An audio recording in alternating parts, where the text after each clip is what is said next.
That is such a shame. Yeah. This kid was robbed. Look, I'll be honest, I didn't sleep much last night. I after it happened, I was pretty shattered. $10,000 mistake, at least. It was a big prize on the line for that game, and that kind of money is it can be life changing for some people. So I would really hate for that to happen to someone in the future. That makes me angry. It's better if I have a genuine reaction on video, I guess. So let me just try not to react, because that is. Imagine making it that far, and that's how you lose. Yeah, I've already spoken about it with my wife. I'm like, look, if I make top 2, we're going on a family holiday. So look, it in the moment, it was sort of like just like I wasn't thinking about any of that. It was just the whole situation just got the best of me. I was pretty inconsolable after it. The fact that first of all, the fact that that particular mistake was made is egregious. That same play happened 1,000 times that day, exactly the same way, and there was never a problem until that moment. With the crab. Okay, go for sure. So games 1, so it goes up to 8. Yeah, if there was a way for and then Jesse you move to the broom away. Banish the broom. Banish broom. Oh, it says plays the goat. Banish the broom. Yep. There's a rulings question, so I'm guessing, hey, can he do broom even though he said goat?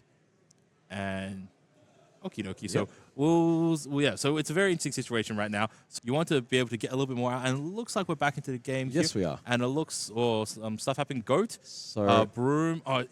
Broom did not get pushed away. Yep. So Mao is able to retrieve, develop your brain. Yep. I mean, that's insane. That's the most rule sharky thing I've seen so far in Disney Lorcana. Yes, it is. This is my first TCG. I've only been to 2 set champs, and this was the 3rd time I've ever played in person at a tournament or anything like that. So I'm still very new, probably inexperienced, and a bit got the best of me in that one. And that's why I just overlooked completely calling the head judge. So my name's Albert Berdelens. I was the head judge at the first 3 North American Disney Lorcana Challenge tournaments, and then I was the tournament organizer at the last 3. So I had continuity really through the whole process. Yeah, that's right. I was in the top 8 match, and I was all going well. The first 2 games were fine. Didn't have any issues. Communication was good. The stakes could not have been higher. This was a best of 3, and it was in the 3rd and final game. The winner of this single game of Disney Lorcana secures themselves the biggest prize that we have in Disney Lorcana, which is a golden serialized Mickey Mouse Brave Little Tailor with a market value of somewhere between $10,000 to $20,000. Added to that, the top 2 players from this tournament secured qualifications for the first ever Disney Lorcana Challenge World Championships, which in of its own is surely worth at least $10,000+. I quested the magic broom. I think it was turn 4. So I inked a crab, quested the magic broom, and played a goat. Broke down goat law for 1. I announced that I said game 1 law. And then I immediately went to banish magic broom to draw, and my opponent stopped me and said that I couldn't do that. I'd missed the trigger.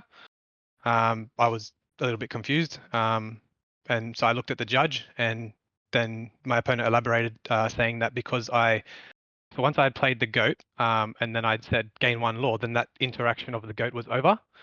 So he tried to say to the judge that now that the goat's interaction is over, I've missed the trigger for the magic broom, so to speak. There was a little bit of backwards and forwards between obviously myself, the opponent, and the judge, and then the judge ended up siding with him, saying that that I had missed the trigger, and then I tried to explain that I didn't realize that there was a window of time that I had to activate the trigger. And I just, you can see me gesturing to the cards in the video. I sort of said, play goat, game 1 law for goat, and then banish magic broom, draw for magic broom.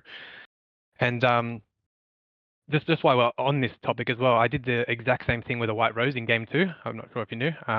But yeah, I did the exact same thing. I quested my magic broom, I played white rose. Actually, in that video, you actually see me go gesture towards the magic broom first to banish it and draw, but then I was like, oh no, don't forget the law. So then I went 1 law, then I did the magic broom trigger, and yeah, it wasn't picked up by either the opponent or the judge in that game.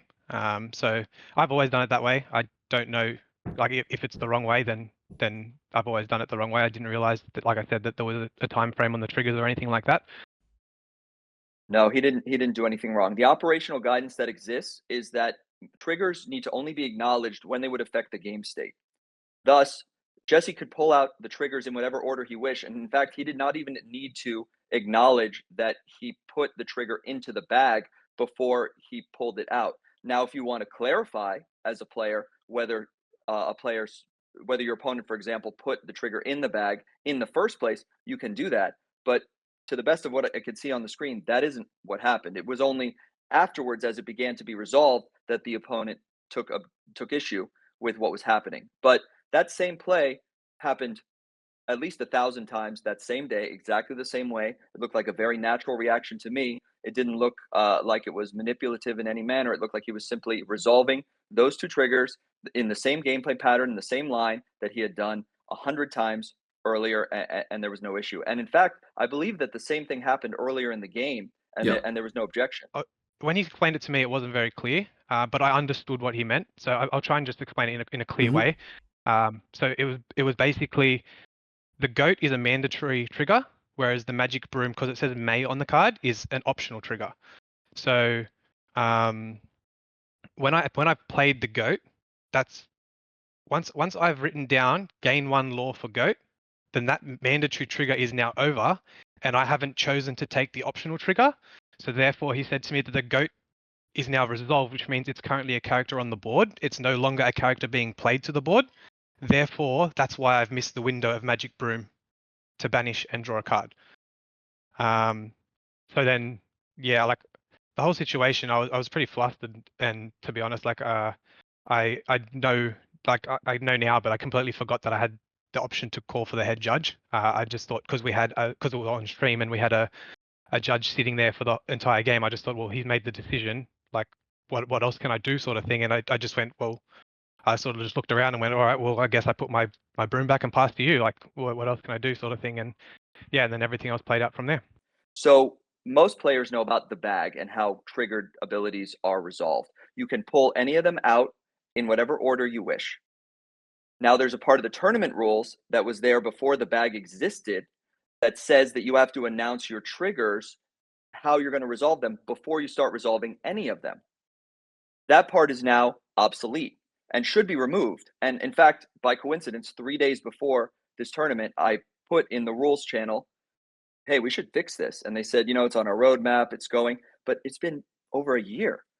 And the same thing is still there. And perhaps the judge in question read that part of the tournament rules and was enforcing that as written, didn't know that it was obsolete, wasn't in the right Discord at the right time. And that's unacceptable. The game rules should be in one place all the time and referenceable by anyone.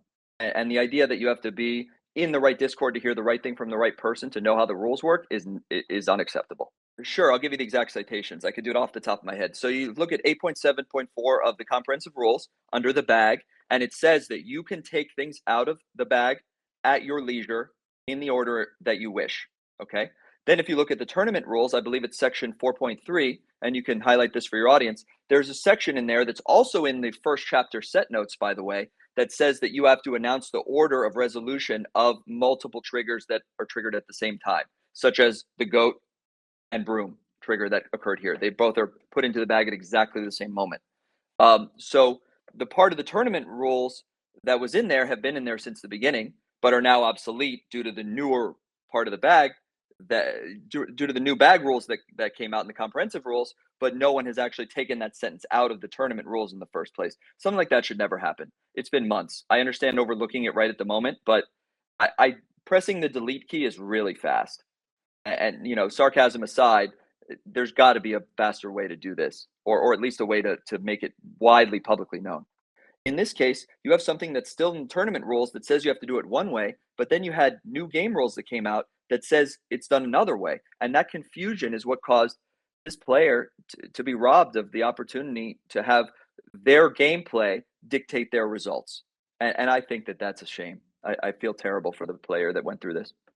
With the fact that this is still in the tournament rules, even though it's been made obsolete, is the fact that it's written there, does that mean that it is a rule, or how does that work exactly? Because that's obviously causing a lot of confusion. So unfortunately, if we're going by the black and white letter of the rules, technically speaking, you're supposed to enforce both those documents. So when they conflict, what do you do? And great care, I assume, is taken to make sure they don't conflict.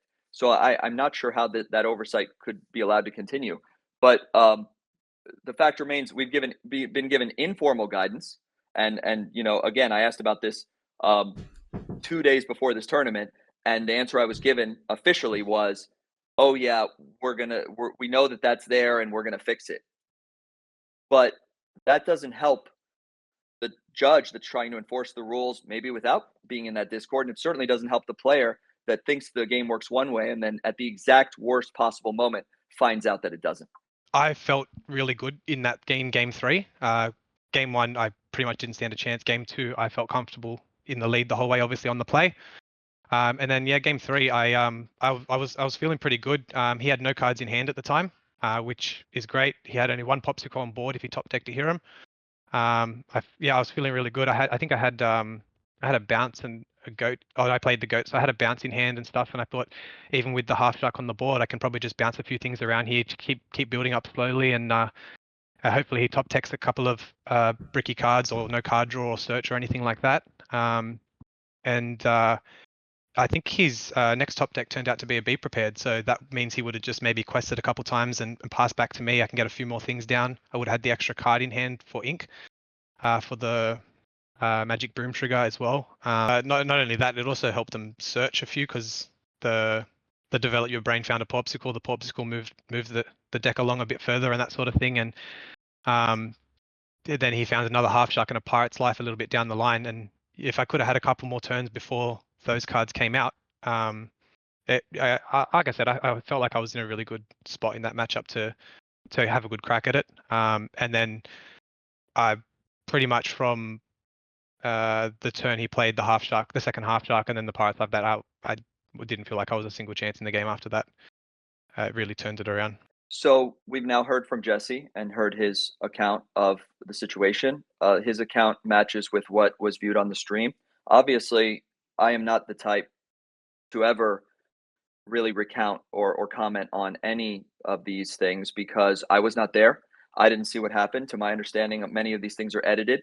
We saw briefly what happened and then it cut away. And then when we came back, there was clearly a couple steps missed in between. We didn't hear what the player said or the judge. So all of that is a caveat to I wasn't there, I don't know. But what appears to have happened and what we've heard from the player is that the call was wrong. There was just a misunderstanding of the rules.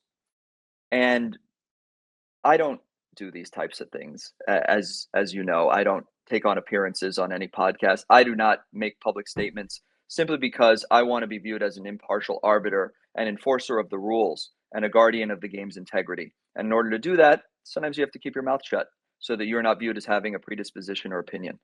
But I'm here for three things to prevent anyone from going through what this player went through again.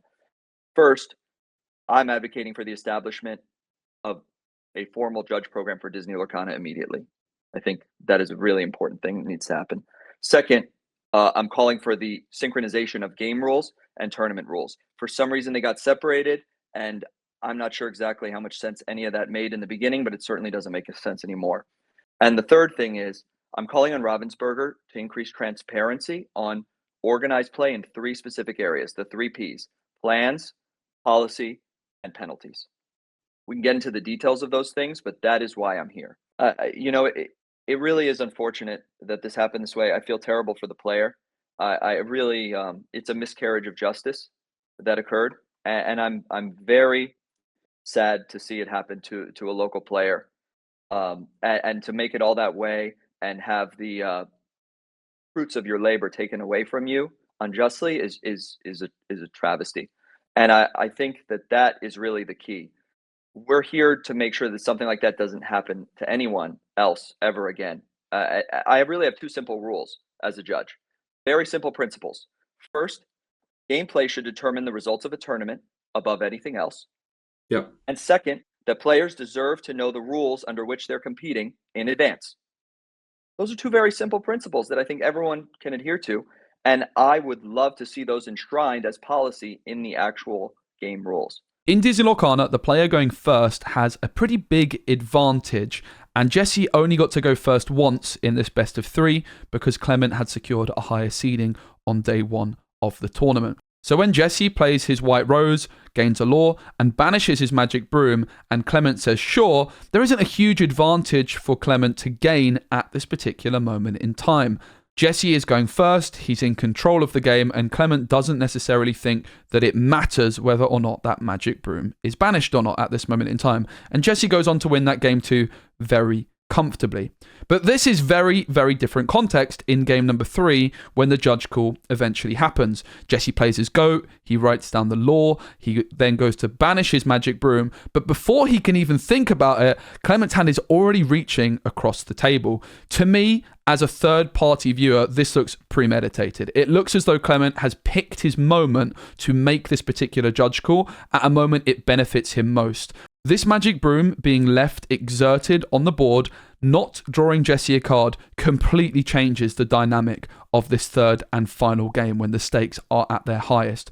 It means that the Magic Broom does not draw a card and is not added to Jesse's hand. So 1 card less in Jesse's hand is of course a huge deal. But moreover, it opens up the opportunity for Clement's Maui Half Shark to challenge the Magic Broom.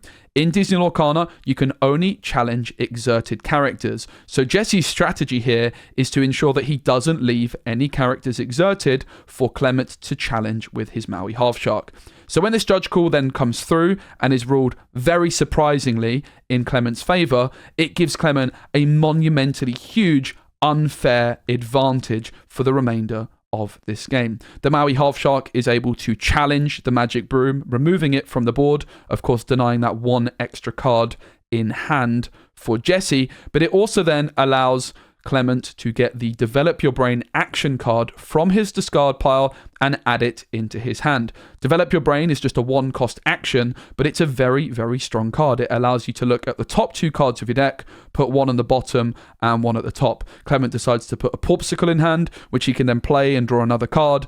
And before you know it, Clement runs away with the game. This moment was absolutely pivotal and game-changing. And Clement, from my perspective, planned when he was going to make this rather controversial judge call and did it at a moment which benefited him most. Now, of course, we can't prove any of these things, and Clement, who I did approach for comment, but I have not received any official statement from them, can plausibly deny that this was the case. We don't know. We cannot actually prove anything. But what I can tell you with confidence is that Clement knows exactly how the game is supposed to work. He is one of the best players around. He's played at so many of these Disney Lorcana Challenge events, and he knows that his opponent is well within their right to play the goat, write down the law of the goat, and then draw off the Magic Broom. This is just undeniable. Now, proving this, if you're from Ravensburger, for example, and you're looking to maybe retroactively ban Clement, is a whole different kettle of fish. But I know that Clement knows how the game works. You as the audience know that Clement knows how the game works, and Clement knows that we know that he knows how the game works. It is just simply obvious. It is one of the most common interactions in Disney Lorcana, but it cannot be proved. And it becomes a really, really strange and odd situation when, in fact, as we're hearing from Albert, there is a rule in the tournament guide which supports Clement's thesis. And he simply, therefore, could just say, well, it's in the rules. And frankly, he's right. So it is a really, really bad situation. And of course, the person that suffers most from this is Jesse, someone that was trying to play the game with integrity and with honesty. And I think it's an absolute disgrace that this has happened to him. Since my interviews with Albert and Jesse, Disney Lorcana have released a statement regarding this situation. The statement reads, "We're investigating an incident that occurred at Disney Lorcana Challenge Melbourne on camera. Please note that player investigations are confidential and we do not share outcomes of these investigations publicly. We take the integrity of Disney Lorcana play seriously and appreciate your understanding as we make a decision." Now, I'm sure I can speak on behalf of everyone. It's great to hear an official statement on this. I'm obviously not an expert on how these things should be handled corporately, but I think I speak on behalf of the community that the more transparency that is possible regarding this, the better. I do think it's important context to mention that Clement has got a history of cheating in Disney Lorcana. Now, this was 13 months ago, January 2024. Raclem, or Clement, as he's known, of course, by his government name, was judged to have stacked his deck in an online webcam tournament for Disney Lorcana. Now, this is translated from French to English, so it's, of course, not word for word perfect. How to apologize after such a mistake? The only feeling that has been on my mind for the past few days is shame. I assume to have stacked my deck. This harms all my opponents, the integrity of the tournament, the organizers, my team, my family, myself. I really like this game. I'm between 5 and 10 hours a day on it in many ways.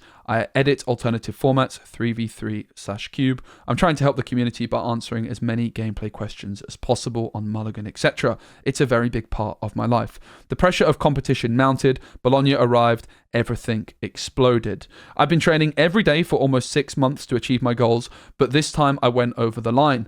So many reasons that are not valid excuses. I assume all the consequences, whether it's Mulligan TV, the TCG challenge, and what goes with it. I send my sincerest apology to all my opponents in the tournament, to Mulligan TV, to Inkless, and to my father.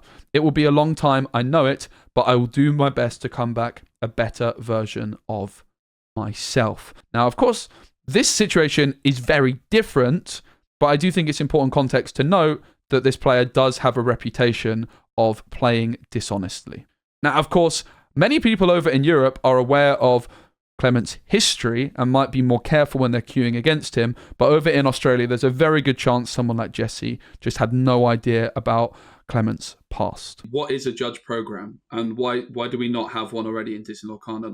I wish I understood why we don't have one, but many games have this, where there is a formal system of qualification of how to be a judge, and then there is a certification process, and finally there's an evaluation process to make sure that you're meeting whatever standards are set. So first, qualify to make sure that someone knows the rules to become a judge in the first place.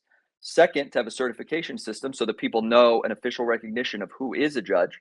And then finally, the ongoing evaluation process of whether those judges are doing what they're supposed to be doing and therefore deserve to retain the certification on an ongoing basis. And many games have this. Most games have it, frankly, before they launch at this point. It's a very well-established thing. I can't give you an answer about why it doesn't exist. And in fact, the fact that it doesn't exist has been a major hurdle. I actually wrote and had to write a judge manual, which is the only other time that I've made a public appearance, is to publish that judge manual, because I believe in transparency, and that is something we should get to later. But there really is no guidance on how to be a judge. There's the tournament rules, there's the game rules, and there's other documents, but really there's no guidance on how to do any of these things. No, forget about there actually being a qualification system so that players can trust someone that's placed as a judge in charge of a tournament in the first place. You really need to make sure that you have qualified judges in the first place that aren't going to ask and double check a million times. But what we ended up implementing in North America is the concept of an appeals judge, so that the head judge can delegate their authority to hear appeals to other judges, so that the head judge can then focus on administrative tasks. So we implemented, for the selection of our judges, essentially an informal one, where there's you apply, and based on your application, if you hit certain minimum benchmarks, there's then a test on the rules that is both multiple choice and open format, because there's a lot of soft skills involved in judging that you also want to know.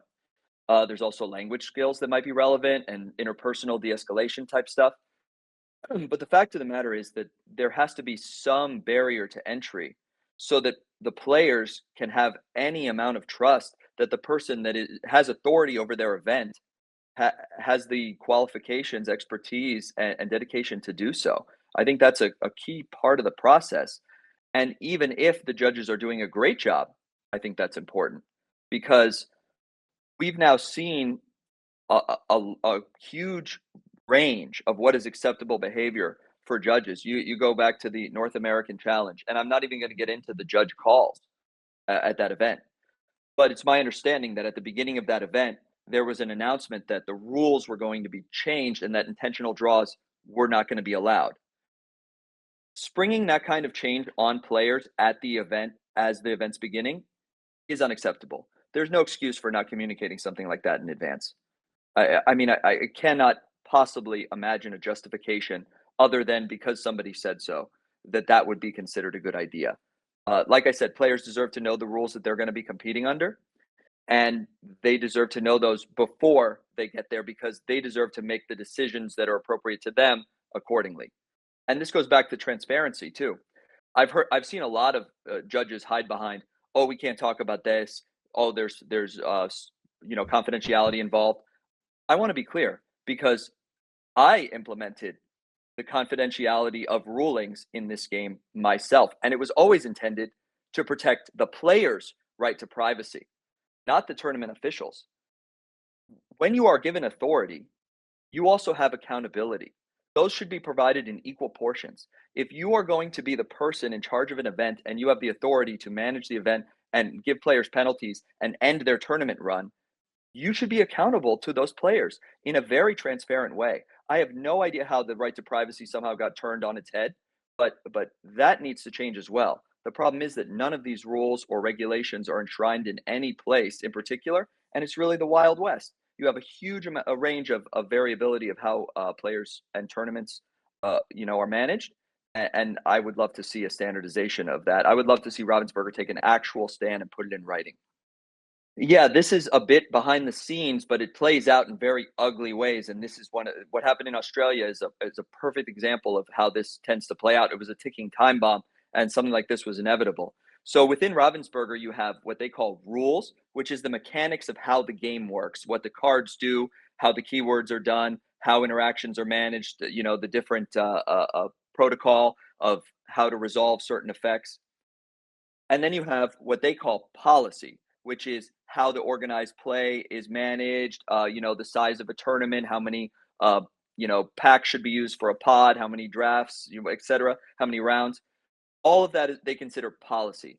And to some extent, I understand why that might make sense to separate. But at a certain point, how the game is played and then how the game works are kind of the same thing. I think that the cycles on how these things should be revised should happen more quickly. I understand that they're in multiple languages. I understand that there's the Disney component, and there may be approvals and so forth. But I think that there's got to be a better way than updating them every year and a half. I don't imagine a world where that is the best solution anyone can come up with. I suppose it's a good time to move on to your third point, which is escaping me now, but I'm sure you've got it remembered and written down. It's about transparency. I don't want. I think the community deserves Ravensburger to not just be a black hole where no information comes out until they're selling something. Frankly, I believe that there needs to be organized play leadership that is out in front and is accountable. There is a giant leadership vacuum. That leadership should be out front, accountable, and vocal to the player base, and there should be a transparency about the type of game that people are going to be playing and how that game is going to be managed. I really don't think that's much to ask. I think it's long overdue. And the excuse that, oh, we don't have that much experience doing this, it's our first game, it's the first year, that is getting stale quickly. And when there's a huge amount of money on the line, when you're asking players to put in hundreds or thousands of hours to prepare, they deserve better. You're setting the culture of the game. People are watching these streams to see what the community is like, how the game should be played, and to take it as an example that they can then play out in their local game store or at their kitchen table. And the idea that wait until a opportunity is there to exploit a rules oversight at the opportune moment is something that is acceptable behavior. As a community, that's something we should not accept, and frankly, we should prevent it. It should not be possible in the first place. There should be enough clarity to where things like that just aren't tolerated. And let's be clear as well, this is not the culture of Disney Lorcana that I've experienced playing. This is not something that you see at your local game store. I mean, I'm sure you will here and there, but this kind of behavior absolutely is not something that would be acceptable in my local community. And so to see it on display at the highest level is really, really unfortunate for the community. I agree 100%. I think it is extremely commendable that Disney Lorcana has such an incredible community. It is supportive. It is welcoming. It's open. It's friendly. I mean, that is a very beautiful, fragile thing that we have all created. And I think the major reaction to all of these missteps has been out of a desire for that community and that culture to continue. I don't think anyone wants it to go the direction that other games have gone. And I think that it's up to us to be vocal about the fact that we want our game and our community to stay like this, and we need the appropriate policies and programs in place to do it. I'll give you a very specific example. One of the most important aspects of our judge qualification program in North America was background checks. You know, we understood that we were going to be placing people in positions of authority, potentially over children, who you know may not even have a parent with them at the event. And so we took great care to have people in those positions of authority and positions of trust that did not have any of the character or legal issues that might pose a problem. I mean, that's like a very bare minimum, you know, realistic, practical example of why you need some sort of qualification system in the first place. You can't just pick people off the street, give them a judge shirt and a photocopy of the rules and say, off you go, good luck. No one could succeed in that scenario. I do not give public statements. The only other time that I have made any sort of statement publicly is when I published the judge manual that we use, because I believe that the community and the players especially deserve to know how their tournament would be judged. So I believe that publishing it was important, and then making a public statement of that transparency alongside it was something that I viewed as important to do. I have never appeared on any of these things because it's not my place.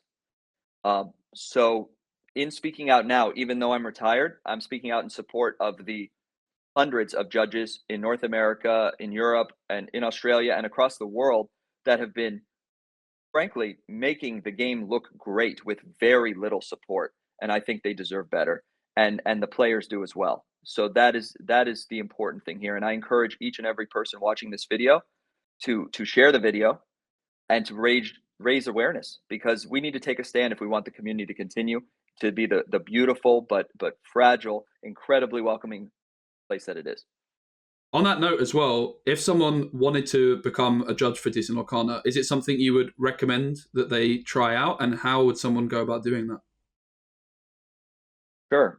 So one of our screening mechanisms is to screen out the type of personality traits that might be attracted to judging, but really aren't a good fit.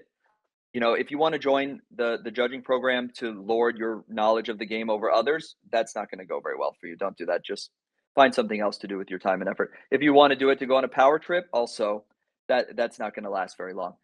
If you want to set a great example and be a community leader and help protect the integrity of the game and set an excellent example for how the game should be played, we'd love to have you involved in the judges. So on the official Discord, there's a rules questions channel. You can find the judges in there all the time.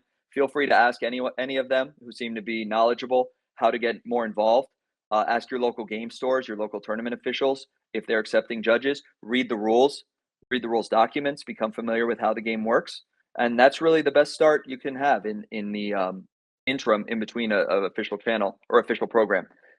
Also, I have my judge manual published at lorcanajudges.com. It'll redirect you to a PDF, and you can read all about the philosophy that I've written. It's unofficial. It's just my opinion about how to be a judge, what a judge should be, and how to do certain aspects of judging.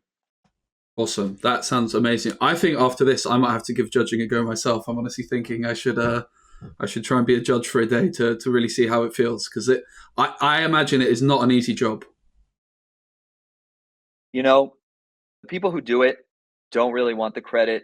They work for pitiful pay. Frankly, most of them are more than knowledgeable or skilled enough to be a judge in order to do very well in the tournament. In fact, one of our previous judges and tournament organizers, Jenna, ended up joining the last chance qualifier in North America, and I think made it further than any other woman did.